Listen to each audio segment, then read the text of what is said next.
जय विघ्नेश्वराय वरदाय सुरप्रियाय लंबोदराय सकलाय जगद्विताय नागाननाय श्रुतियज्ञविभूषिताय गौरीसुताय गणनाथ नमो नमस्ते। श्री गणपते नमो नमः। श्री हनुमान जी महाराज की जय। श्री रामचंद्र भगवान की जय।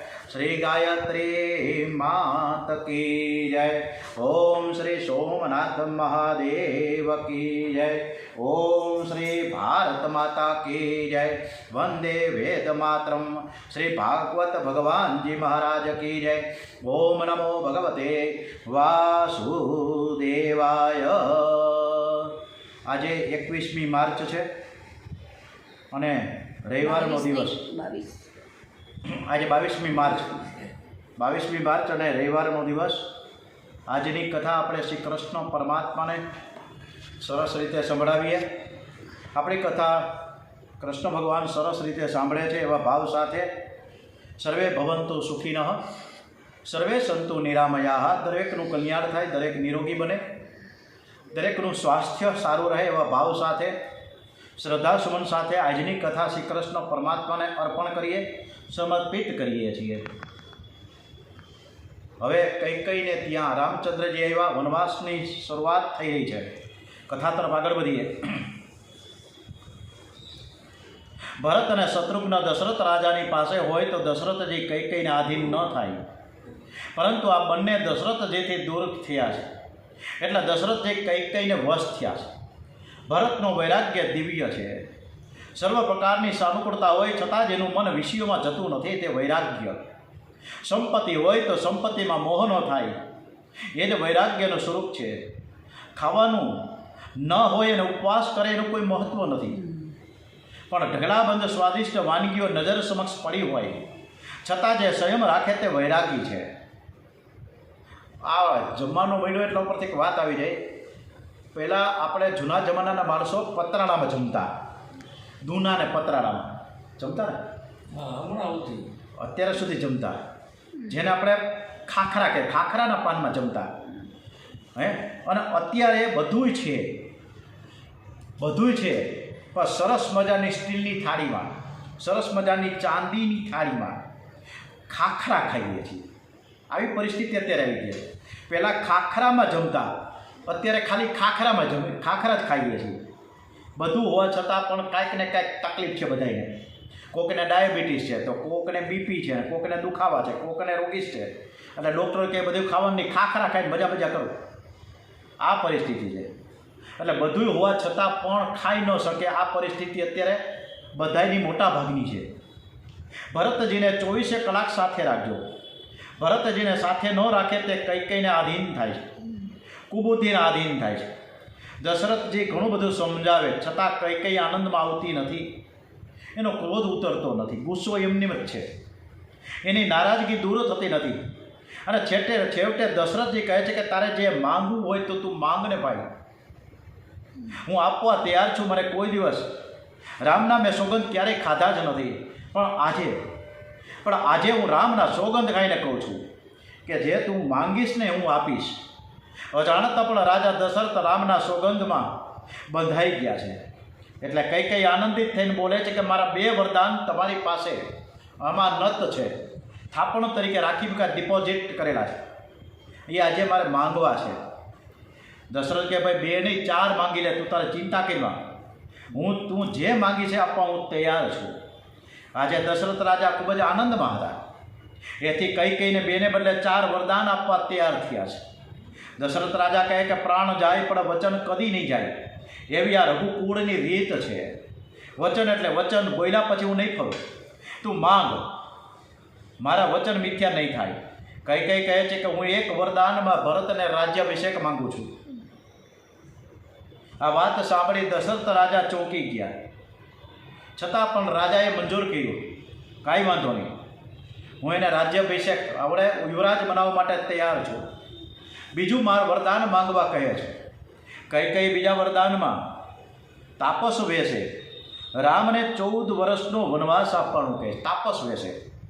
એમને એમ નહીં કે વનમાં જવાનું પહેરેલા કપડે નહીં, પરંતુ તાપસ વેશે વનમાં જવાનું, એ 14 વર્ષ. બીજું વરદાન સાંભળી દશરથ રાજા એકદમ આભા બની ગયા છે.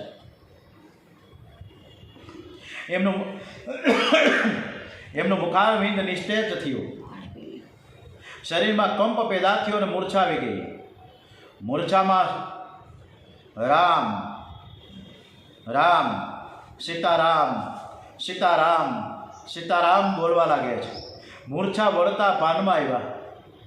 દશરથજી કહેવા લાગ્યા, કઈ કઈ તે બીજું વરદાન બરાબર માંગ્યું નહીં, તે મારા રામને શા માટે તું મોકલશ વનમાં? એણે તારો શું અપરાધ કર્યો છે? તું મારા રામને મારી આંખથી દૂર ન કર. હું રામ વગર જીવી નહીં શકું. હું હવે વધારે જીવવાનો નથી. લોકો તને ને મને શું કહે છે? એ કઈ કઈ તું કહે છે કે તે પ્રમાણે ભરતનું રાજ્યાભિષેક કરવા તૈયાર છું, પણ રામને અયોધ્યામાં રાખજે. મેં તને પૂછ્યા વગર રામના રાજ્યાભિષેકનો નિર્ણય લીધો, આથી તો ગુસ્સે થઈ ગઈ હોય એવું મને લાગે છે. મને શંકા છે કે આ બધું કૌશલ્યાએ, તને એમ છે, તને એવી શંકા કુશંકા છે કે આ બધું કૌશલ્યાએ મારી પાસે કરાવ્યું છે? અરે એને ખબર પણ નથી કૌશલ્યાને, અને કૌશલ્યાએ આ બાબતે મને કંઈ પણ અગાઉ કીધું પણ નથી. કઈ કૌશલ્યા કેવા છે, રામ કેવા છે, આ બધું જ હું સારી રીતે જાણું છું. તમે વચન નહીં પાડો તો તમારે નરકમાં જવું પડશે. તમારી રઘુકુળ નીતિ અને રીતિ આ જળવાશે નહીં. ક્યાં ગઈ તમારી આ રઘુકુળ નીતિ? દશરથ રાજા રામને વનવાસ ન મોકલવા કઈ કઈને ઘણું બધું સમજાયું, પણ કઈ કઈ માનતી જ નથી. એ પોતાની વાતમાં મક્કમ છે, નિષ્ઠુર બની છે. દશરથ રાજા કહે કે હે કઈ કઈ, તારું મુખ મને તું બતાવતી જ નહીં. મને લાગે છે કે ભરત કોઈ દિવસ ગાદી ઉપર બેસશે નહીં. 14 વર્ષ પછી રામ જ ગાદી પર બેસે, પણ આજે વિધાતા અનુકૂળ નથી. મારા રામનો રાજ્યાભિષેક જોવા હું બિલકુલ જીવી નહીં શકું. એનું જ મને પારાવાર દુઃખ થાય છે. હવે વળી પાછા દશરથજી મૂર્છા વશ થયા. પ્રાતઃકાળ થયો છે, હજી દશરથ રાજાની મૂર્છા વળી નથી. એવો બેહોશ અવસ્થામાં પડ્યા છે. દશરથ રાજા કઈ કઈને મહેલે છે, અને આ જાણી સુમંત મંત્રી કઈ કઈને ભવને આવ્યા. હજી દશરથજી મૂર્છા વશ છે. સુમંતજી સમજી ગયા કઈ કઈએ કંઈક કપટ કર્યું લાગે છે. સુમંતજી કઈ કઈને પૂછે કે મહારાજ કેમ જાગતા નથી? કઈ કઈ ક્રોધમાં બોલી, મને કંઈ ખબર નથી. તેઓ આખી રાત રામ રામ રામ રામ કરીને કહેતા ફર્યા છે, જેથી તે રામને તમે જઈને પૂછવું. સુમંતજી ચતુર છે, આખી વાત સમજી ગયા. એવો રામ પાસે જઈને, દશરથ રાજા તમને યાદ કરે છે, જલ્દી પધારો એમ કહીને કઈ કઈના મહેલે લઈ આવ્યા છે. શ્રી રામે કઈ કઈના મહેલમાં પ્રવેશ કર્યો. શ્રી રામે પિતાજીને મૂર્છાવશ દેખી કઈ કઈ માને પૂછે કે માતાજી, મારા પિતાજીને શું થયું છે? એ કેમ મૂર્છાવશ થયા છે? મને કેમ તમે ખબર ન આપી? કઈ કઈ તારા પિતાજીનું દુઃખનું કારણ તું જ છો. મેં તારા પિતાજી પાસે 2 વરદાન માંગ્યા. એક ભરતને રાજ્યાભિષેક થાય, અને બીજું વરદાન છે કે તારે 14 વર્ષ તાપસ વેશે વનમાં જવાનું છે. આ 2 વરદાનોને લીધે તેઓ આ હાલતમાં મુકાઈ ગયા છે. એમાં મારો કોઈ વાક છે જ નહીં. રામ તે રામ છે. એ કઈ કઈને વારંવાર વંદન કરીને કહે છે કે માતાજી, તમને મારા ઉપર અધિક પ્રેમ છે. તમે મને વનવાસ આપી ઉત્તમ કામ કર્યું છે. મને ઋષિમુનિઓના સત્સંગ થશે, મારું કલ્યાણ થાય એ આશયથી તમે મને વનમાં મોકલો છો. કઈ કઈ માતા અને રામ વચ્ચે વાતચીત ચાલતી હતી. શ્રી રામનો અવાજ કાને પડતા દશરથ રાજાએ આંખો ઉગાડી.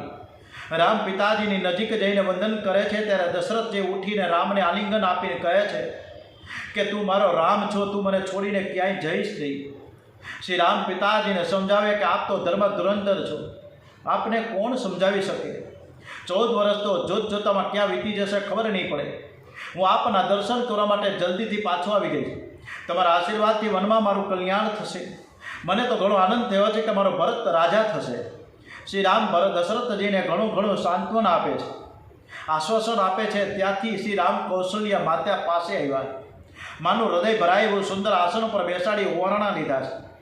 પછી કાંઈ બેટા, આજે વશિષ્ઠજી તને તિલક કરશે, એને ખબર જ નથી કાંઈ, આ બાબતની કોઈ જાણ જ નહીં. આજે દરબારમાં ઘણો સમય લાગશે, તું અહીં ભોજન કરી લે. શ્રી રામ ધીર ગંભીર છે. માતાજીએ ધીમેથી કહ્યું. પિતાજીએ અયોધ્યાનું રાજ્ય ભરતને આપ્યું અને મને વનનું રાજ્ય આપ્યું છે. અને આ સાંભળી કૌશલ્યામાને વજ્રપાત થયો. એમને આ વચનો હૃદયમાં બાણના ઘા સમાન લાગ્યા છે. એમને એવું દુઃખ થયું કે જેનું વર્ણન થઈ ન શકે. કહે ન જાય કછો હૃદય બિસાદું. છતાં ધીરજ ધારણ કરી કૌશલ્યામાં બોલ્યા છે, ભરત રાજા બને ને તું વનમાં જાય એમાં મને કોઈ વાંધો નથી, પણ તારા વિના તારા પિતાજીનું શું થશે? હું તારી સાથે વનમાં આવું પણ મારો પતિવ્રતા ધર્મ ના પાડે છે. આ જ વસ્તુ ધ્રુવજીએ એની માએ સુનીતિ માએ કીધું હતું કે હું તારી સાથે વનમાં નહીં આવું, કારણ કે હું એક ધર્મપત્ની છું અને મારે પતિને છોડીને હું તારી સાથે ન આવી શકું. તું 5 વર્ષનું બાળક છો, તને મોકલતા મારો જીવ ચાલતો નથી, પણ તારે જવું જ પડશે. એટલે ધ્રુવજીને પણ એની માએ એવું જ કીધું હતું કે જે રીતે કૌશલ્યામાએ કીધું છે. રામજી કહે છે કે તમે ઘરમાં રહેશો તો કૌશલ્યામાં રાજી થશે, તમે માતા પિતાની સેવા કરી શકશો. આવે સીતાજીને બધું સમજાવે છે. કૌશલ્યામાં સીતાજી કહે છે કે મારે પણ મારા પતિ મારા ઘરધણીની સાથે વનમાં જવાનું છે. ત્યારે કૌશલ્યામાં કહે છે કે મારો દીકરો દુઃખી થાય તો વાંધો નથી, પરંતુ મારા ઘેર પારકા ઘરની દીકરી આવી છે અને કોઈ રીતે દુઃખી ન થાય, મારે જવું જોઈએ. સીતા મારી સાથે રહે અને એનું જતન કરવું એ મારી ફરજ છે. એટલે શ્રીરામ સીતાજીને કે તમે ઘરમાં રહ્યો. વનમાં રાક્ષસોનો ઘણો બધો ત્રાસ છે, વનમાં ઘણા કષ્ટો સહેવા પડશે. સીતાજી ધીરજ ધારણ કરીને બોલ્યા છે કે આપે સુંદર ઉપદેશ આપ્યો, પણ સ્ત્રીનો આધાર કેવળ એક પતિ છે. તમને એવી ખાતરી હોય કે મારા વિયોગમાં સીતા છે એ 14 વર્ષ જીવશે ને, તો મને ઘરમાં રહેવાની આજ્ઞા આપજો, પણ તમારા વગર હું જીવી નહીં શકું. આપ મને સાથે લઈ જાઓ. શ્રીરામે વિચાર્યું કે જો સીતાને સાથે નહીં લઈ જાઓ તો તે મારા વગર જીવી નહીં શકે. આથી તેઓ સીતાજીને પોતાની સાથે લઈ જવા માટે સંમત થયા છે. ત્યાં લક્ષ્મણજી આવ્યા. રામજીએ લક્ષ્મણનો ઉપદેશ કર્યો છે, લક્ષ્મણ માતા પિતાની સેવા કરવા માટે તારે ઘરમાં રહેવાનું છે. ત્યારે લક્ષ્મણ કહે કે માતા પિતા તમે છો, આપ મારો ત્યાગ કરશો તો કોને શરણે જાઓ? મારો ત્યાગ તમે ન કરો. જળ વિના માછલી જીવી શકે, પણ સીતારામ વિના લક્ષ્મણ નહીં જીવી શકે. શ્રીરામ જાણતા હતા કે લક્ષ્મણ સીતારામ વિના જીવી નહીં શકે. એણે લક્ષ્મણને કહ્યું કે તમે માતા સુમિત્રાની આજ્ઞા લઈને આવો, એની અનુમતિ જોઈએ. લક્ષ્મણજીએ માતાજીના સંક્ષેપમાં કથા બધી કહી સંભળાવી છે. સુમિત્રાજીથી બોલાઈ ગયું કે કઈ તે તો આખા અયોધ્યાને ઉજળ કરી નાખી. અને પછી સ્વસ્થ થઈ તેના લક્ષ્મણજીને આશીર્વાદ આપ્યા છે. ગચ્છ તાત યથા સુખમ. બેટા તને એકલાને સેવાનો લાભ આપવા રામ વનમાં જાય છે, તો એમની અનન્ય ભાવે સેવા કરજે. નક્કી માનજે કે જ્યાં રામ છે ત્યાં અયોધ્યા છે. અવધ તહા જહા રામ નિવાસ. એવામાં ઉર્મિલા ત્યાં આવ્યા. એક શબ્દ બોલ્યા નથી. પડદા પાછળનું ઉત્તમમાં ઉત્તમ પાત્ર હોય રામાયણનું તો એ ઉર્મિલાજી છે. કેવળ મનથી વંદન કરીને ભાર્યા. એમના દિલમાં કેવી અપાર વેદના હતી તે તો એના મૌનમાંથી જણાતું હતું. પછી સીતારામ લક્ષ્મણ અને રામચંદ્રજી તાપસ વેશે રાજા દશરથજીની પાસે આવ્યા. વારંવાર પિતાજીને સમજાવે, ધીરજ આપે છે, વનમાં જવાની આજ્ઞા માંગી, સાથે સાથે આશીર્વાદ આપવા કહે છે. કઈ કે મેં તને આજ્ઞા કરી તે તારા પિતાની જ આજ્ઞા છે એમ માની લેજે. પિતાજીને પૂછવાની કંઈ જરૂર નથી. આમ કઈ વલ્કલ વસ્ત્રો આપ્યા અને એ સમયે વશિષ્ઠજી ત્યાં પધાર્યા છે. સીતાજીએ જેવું વલ્કલ વસ્ત્ર લીધું કે શ્રી વશિષ્ઠજીએ તે ખેંચી લીધું. કઈને કહે છે કે તે મારી રાજ્યલક્ષ્મી છે, તમે વનવાસ રામને આપ્યો છે, સીતાને તો નથી આપ્યો ને. શ્રી રામના વનવાસની વાત સાંભળે અયોધ્યાની પ્રજા પણ વ્યાકુળ બની ગઈ. એ પણ શ્રી રામ સાથે જવાબ વ્યક્ત કરે છે. આમ સીતાજી રામજી ખબર નથી કે આવતીકાલે મારો રાજ્યાભિષેક થશે, એને ખબર જ નથી. અને આજે સવારના પોરમાં નીકળી પડ્યા વનમાં. એટલે વિધિના લેખમાં કોઈ મિટાવી શકતું નથી. રામ જેવા પરમાત્મા ઈશ્વરને પણ આ ખબર ન પડી. સુમંતજીને કહે છે કે મારો સોનાનો રથ તમે લઈ જાઓ. દશરથ રાજા સુમંત્રીજીને બોલાવીને કહે છે કે તમે રામને કહેજો કે ચાલતા વનમાં જશો નહીં, આ રથમાં બેસીને જાઓ. આ મારી આજ્ઞા છે. 2-4 દિવસ વનમાં ફેરવીને બધાને અયોધ્યા પાછા લઈ આવજો. રામ ન આવે તો સીતાને તો જરૂર લઈ આવજો. સુમંતજી રામ લક્ષ્મણ સીતાને રથમાં બેસાડી નગર બહાર નીકળ્યા છે. અયોધ્યાની પ્રજા બહુ દુઃખી થઈ ગઈ. તેઓ પણ વનમાં જતા રામના રથની પાછળ દોડવા લાગ્યા છે. શ્રીરામે બધાને સમજાવ્યા પણ કોઈ માનતા જ ન હતા. લોકોએ કહ્યું કે જ્યાં રામ ત્યાં અયોધ્યા, અમે પણ રામજી સાથે 14 વર્ષ વનમાં રહીશું, અમારે તમારી સાથે જ આવવું છે. અયોધ્યાની આખી પ્રજા રામજીની સાથે નીકળી પડી.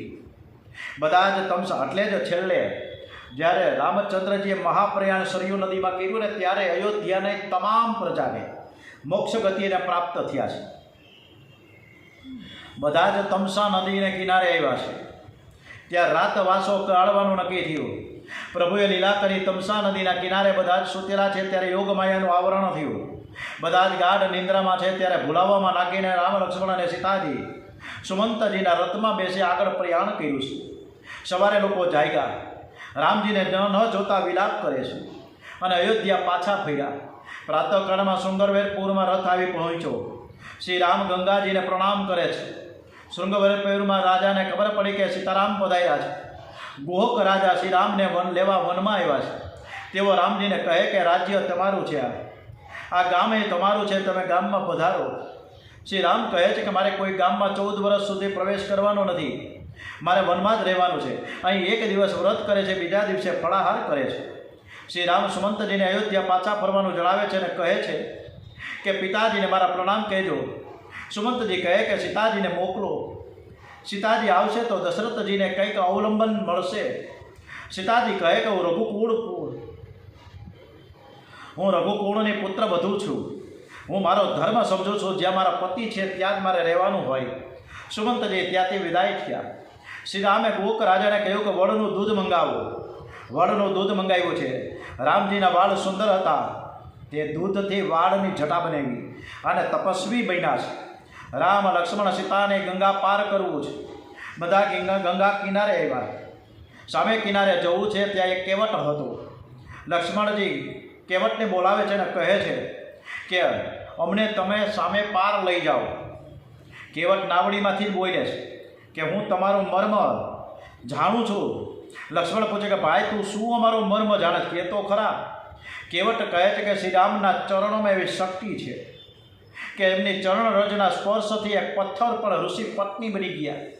ત્યારે મારી નાવડી તો લાકડાની છે અને શ્રી રામના ચરણ સ્પર્શથી જો તે ઋષિ પત્ની બની જાય તો મારા કુટુંબનું ભરણ પોષણ કેમ કરી શકું? તમને મારી નાવડીમાં બેસવાની જરૂર હોય તો મને શ્રી રામના ચરણ પખાડવા દો. હું મારા હાથે શ્રી રામના ચરણ પખાડું અને એ પછી જ તમને હું નાવડીમાં બેસવા દઉં. કેવટના પ્રેમ ભર્યા વચનો સાંભળી શ્રી રામ પ્રસન્ન થયા છે. શ્રી રામે તેને બોલાવ્યો. કેવટ લાકડાની કથરોટ લઈને આવ્યો છે. શ્રી રામ મનોમન વિચાર કરે છે કે બે ચરણોના માલિક તો બે તરફ ઊભા છે, કારણ કે ડાબો પગ અને જમણો પગ તો લક્ષ્મણજીને સીતાજી ચરણ દબાવતા હતા અને આજે બંને આ પગ, બંને ચરણ રામજીના એ કેવટ પખાડે છે.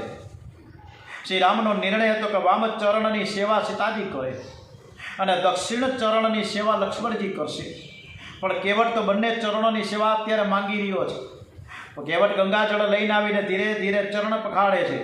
કેવો ભાગ્યશાળી છે, પરમાત્માના ચરણ પખાડી રહ્યો છે. પછી કેવટ રામ, લક્ષ્મણ, સીતાજીને પોતાની નાવડીમાં બેસાડ્યા. ગંગા પાર ધીમે ધીમે જઈને કરાવ્યું છે. કેવટ સાષ્ટાંગ પ્રણામ કરે છે. શ્રી રામને ઈચ્છા થઈ કે કેવટને હું કંઈક આપું, પણ કેવટને આપવા માટે શ્રી રામ પાસે કંઈ નથી અને તેથી તેઓ સંકોચ અનુભવે છે. સીતાજી આ બાજુ સમજી જાય છે કે પોતાની આંગળી ઉપરની વીંટી ઉતારી અને શ્રી રામને કેવટને આપવા માટે આપી છે. શ્રી રામ તો એ વીંટી કેવટને આપે છે. ત્યારે કેવટ તે લેવાની સ્પષ્ટ ના પડી દીધી અને કહે છે કે હું ગરીબ છું, છતાં પણ કોઈ સાધુ સંત, કોઈ તપસ્વી આવે તો એમની પાસેથી મજૂરી લેતો નથી, તમારી પાસેથી પણ હું મજૂરી નહીં લઉં. શ્રી રામ તેને કહે છે કે આ મજૂરી નથી, પણ પ્રેમથી હું તને પ્રસાદ આપું છું, તેનો તારે સ્વીકાર કરવો જોઈએ. શ્રી રામ સમજે છે કે આ ગરીબ છે, તેને કામમાં આવશે. કેવટ હાથ જોડીને શ્રી રામને કહે છે કે આજે પ્રસાદ લેવાનો દિવસ નથી, કે મારા માલિક ઉઘાડા પગે ચાલે અને 14 વર્ષનો વનવાસ પૂરા કર્યા પછી જ્યારે પાછા વર્ષે ફરીથી સેવાનો મને લાભ આપશે ત્યારે હું કંઈક સ્વીકારીશ. આપનો રાજ્યાભિષેક થયા પછી તમને જે યોગ્ય લાગે એ તમે આપજો. આજે તો આપની પાસેથી હું કંઈ જ નહીં લઉં. કેવટની ભાવના જોઈ સીતાજીની આંખમાં આંસુ આવી જાય છે. કેવટ અભણ છે, ગરીબ છે, પણ તે હૃદય ગંગાજળ જેવું પવિત્ર અને શુદ્ધ છે. આપણી પાસે બધું છે છતાં માંગીને ભીખીએ છીએ. આ પરિસ્થિતિ છે કેવટમાં ને આપણીમાં. 14 વર્ષનો વનવાસ પૂરો કરીને શ્રી રામ જ્યારે અયોધ્યા પાછા આવ્યા ત્યારે એ કેવટના ઉપકારને ભૂલ્યા નથી. એ સુવર્ણના રાજ સિંહાસન ઉપર બિરાજમાન છે. તો ચારે બાજુ નજર નાખે છે ત્યારે સીતાજી શ્રી રામને પૂછે છે કે તમે કોને શોધો છો? તમે કોને શોધો છો? કોને જુઓ છો? ત્યારે રામ કહે છે કે આ બધા મારા દર્શન માટે આવ્યા છે, પણ મારે જેના દર્શન કરવા છે એ દેખાતા નથી. આજે સીતાજીને આશ્ચર્ય થાય છે, આવો કોણ ભાગ્યશાળી છે કે જેના દર્શન માટે ભગવાન આતુર છે? શ્રી રામ સીતાજીને કહે છે કે આપણે વનવાસ જઈ રહ્યા હતા ત્યારે કેવટ પોતાની નાવડીમાં આપણને બેસાડીને ગંગા પાર કરાવ્યો. એ કેવટ અહીં દેખાતો નથી, મારે એના દર્શન કરવા છે. શ્રી રામે બધાનું સન્માન કર્યું, પણ શૃંગેરપુરના રાજા ગુહકને બોલાવ્યો અને કેવટને આપવા માટેના અનેક આભૂષણો અને વસ્ત્રો પ્રસાદ તરીકે એને મોકલી આપ્યા. દુઃખમાં કોઈ મદદ કરે તે ભૂલશો નહીં, કોઈનો ઉપકાર ભૂલશો નહીં. કોઈએ કોઈ સમય થોડી સેવા કરી હોય તો તે યાદ રાખજો. સમય આવીએ તે ઉપકારનો બદલો અવશ્ય ચૂકવજો. પરમાત્મા મનુષ્યને સુખ સંપત્તિ આપે ત્યારે તે ઉપકારનો બદલો વિવેકથી પાછા વાળજો. હૃદય શ્રી રામ જેવું સરળ રાખજો. જેનું હૃદય સરળ છે તેના હૃદયમાં પરમાત્માનો વાસ છે. ત્યાંથી તેઓ આગળ વનમાં ઉઘાડા પગે ચાલે છે. આગળ શ્રી રામ, પછી સીતાજી અને તેમનાથી લક્ષ્મણજી પાછળ ચાલે છે. રામ લક્ષ્મણની વચ્ચેમાં સીતાજી કેવા શોભાયમાન છે! અદ્ભુત વર્ણન તુલસીદાસજીએ કર્યું છે કે જાણે બ્રહ્મ અને જીવની વચ્ચેમાં માયા હોય.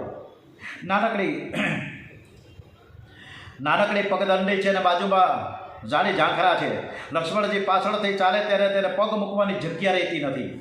એક બાજુ માતાજીના ચરણ ચિહ્ન દેખાતા હતા તો બીજી બાજુ શ્રી રામજીના ચરણ ચિહ્ન દેખાય. લક્ષ્મણજી ક્યાં પગ મૂકે?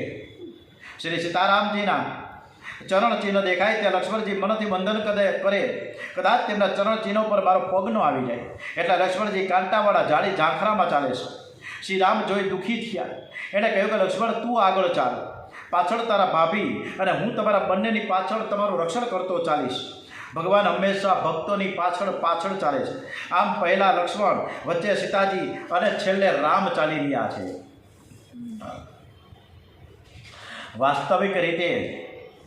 વાસ્તવિક રીતે મનુષ્યને સુખ અને દુઃખ આપનારા જગતમાં કોઈ નથી. સુખ અને દુઃખ એ મનની કલ્પના છે. સુખ અને દુઃખ એ કર્મનું કારણ છે. હંમેશા મનને સમજાવતા રહો કે તમે જે સુખ દુઃખ ભોગવતા છો એ તમારા કર્મનું ફળ છે. કાહુ ન કહું સુખ દુઃખ કરદાતા, નિજ કૃત કર્મ ભોગ સુખ ભ્રાતા. શ્રી રામ અને વાલ્મીકી વચ્ચે પણ સત્સંગ સરસ થયો છે વનમાં. શ્રી રામ વાલ્મીકીજીને કહે છે કે આપ તો ત્રિકાળદર્શી છો. વાલ્મીકીજી કહે કે આ તો સત્સંગનું ફળ છે. પહેલાં હું વાલીઓ લૂંટારો હતો. હું એક ભીલ કોમનો લૂંટારો હતો.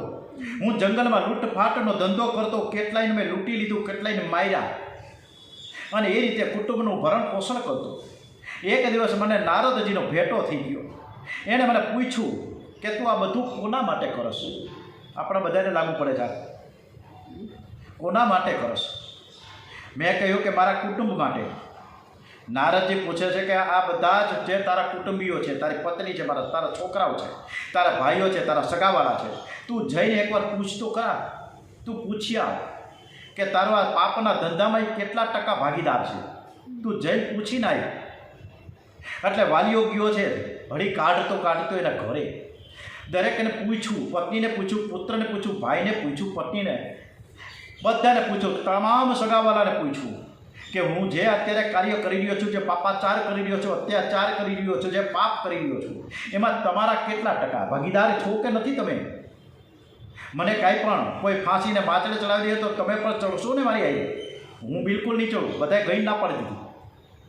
તમે તમારું કામ કરો, અમે તમને ક્યાં કહીએ છીએ કે તમે આવા કરો ધંધા? અમે તમારા કોઈ ભાગીદાર નથી, એક ટકોય ભાગીદાર નથી. આંખ ઉઘડી ગયો વાલિયાની. હળી કાઢીને પાછું આવ્યું નારદજી પાસે. નારદજીએ બધી જ વાત કરી છે. હવે આમાંથી મારો છુટકારો થાય એવું કંઈક કરી દઉં મને. હવે મારું કુટુંબ મારા માટે નથી, તો હવે હું મારા આત્માનું તો હું કલ્યાણ કરું ને. એમણે મને રામ નામનો મંત્ર આપ્યો છે કે તું રામ રામ રામનું નામ જપ. પણ મારા મુખમાંથી મને આવડતું નહોતું રામ રામ બોલતા, એટલે હું મરા મરા કહેવા લાગ્યો. છતાં પરમાત્માએ મારા પર કૃપા કરીને મારો ઉદ્ધાર કર્યો છે. આપ જેના પર કૃપા કરો છો, આ વાલ્મીકીજી કહે છે, રામચંદ્રજીને સત્સંગ થઈ ગયો છે, આપ જેના ઉપર કૃપા કરો છો તેના સ્વરૂપનું જ્ઞાન કરાવી દો છો, એ જ આપને જાણી શકે કે આપણે જાણ્યા પછી આપનું સ્વરૂપ બની જાય. શ્રી રામે વાલ્મીકી ઋષિને પૂછ્યું કે અમારે આ વનમાં નિવાસ કરવો છે, આપણે રહેવા માટે યોગ્ય સ્થળ બતાવો. હમણાં જ રામચરિતમાનસમાં પણ આપણે આ જ કથા આવી હતી. ત્યારે વાલ્મીકીજી કહે કે આપ ક્યાં નથી, આપ બધે અત્ર તત્ર ને સર્વત્ર, તમે બધે જ છો. આપ જ્યાં ન રહો એવું સ્થળ તો તમે મને બતાવો. અધ્યાત્મ રામાયણમાં નીચે જણાવે લક્ષણવાળા ભક્તોનો હૃદયમાં આપ નિવાસ કરો છો એમ બતાવ્યું છે. વાલ્મીકીજી કહે કે આપ મને રહેવાની જગ્યા બતાવવાનું પૂછો છો, તો મારે કહેવું છે કે આપ ક્યાં નથી. હે નાથ, આપ લીલા કરો છો. જ્યારે પોઈચા સ્વામિનારાયણ મંદિર બન્યું ને, પોઈચા નર્મદાના કિનારે, સ્વામી ગયા છો કોઈ? જયવા કુબેર ભંડારી છે, કુબેર ભંડારી, એને આગળ વધો એટલે 15-20 કિલોમીટર ફરીને જવાય એવું પોઈચા કહે. અને એ પોઈચામાં બે સાધુ સંતો ત્યાંથી એ ગામેથી પસાર થયા હતા. પોઈચા નામનું એક ગામ છે નાનકડું, ડાકોર ડભોઈ જિલ્લામાં, ડભોઈ તાલુકામાંથી. અને એ પોઈચા સામે વચ્ચે નદી છે, કઈ છે? નર્મદા. અને સામેના કિનારે કુબેર ભંડારી છે. કુબેરથી આગળ વધીએ એટલે રાજપીપળા ગામ આવે. અને રાજપીપળામાં લગભગ ક્યાં માતા? હર્ષદ માતાજી છે, હર્ષિદ્ધિ માતાજી. અને હું બધે જઈ આવ્યો છું એટલે વાત કરું છું. આ કુબેર ભંડારીની સામેના ભાગે પોઈચા ગામ. હવે ત્યાં એટલા બધા ખાડા હતા, ઊંડા ઊંડા, 25-50 ફૂટના ખાડા હતા, ક્યાંય સમથળ જમીન નહોતી. એટલે સુરતના જે મહંત હતા, ગુરુકુળના મહંત, મને નામ નથી આવડતું, સુરતના એ મહંત, એ સ્વામીએ બધાય સાધુ સંતોને બોલાવ્યા કે મારે અહીંયા સ્વામિનારાયણ બનાવવું છે, નીલકંઠ વર્ણી ભગવાનનું મંદિર બનાવવું છે. એટલે બધાય સાધુ સંતોએ મહંતશ્રીને કીધું કે તમે શું વાત કરો છો? અહીંયા આટલા 50-50 ફૂટના, 40 ફૂટના, 25 ફૂટના આવા ખાડા છે કે સમતળ જમીન નથી, ખાડા ટેકરા છે. અહીંયા શું કરશું? કેવી રીતે અહીંયા મંદિર કેવી રીતે થાય? થાય જ નહીં. અને કદાચ મંદિર થાય તો અહીંયા આવશે કોણ? આવશે કોણ? ત્યારે મહંત સ્વામીએ કીધું કે તમે મને ખાલી સંમતિ આપો ને, બધાની અનુમતિ હોય તો થાય. એક કાર્ય, કોઈ પણ શુદ્ધ કાર્ય કરીએ ને તો બધાની આપણે અનુમતિ લેવી પડે. એટલે પછી મને બધા સાધુ સંતોએ સંમતિ આપી, કાંઈ વાંધો નહીં, તો એ કરો.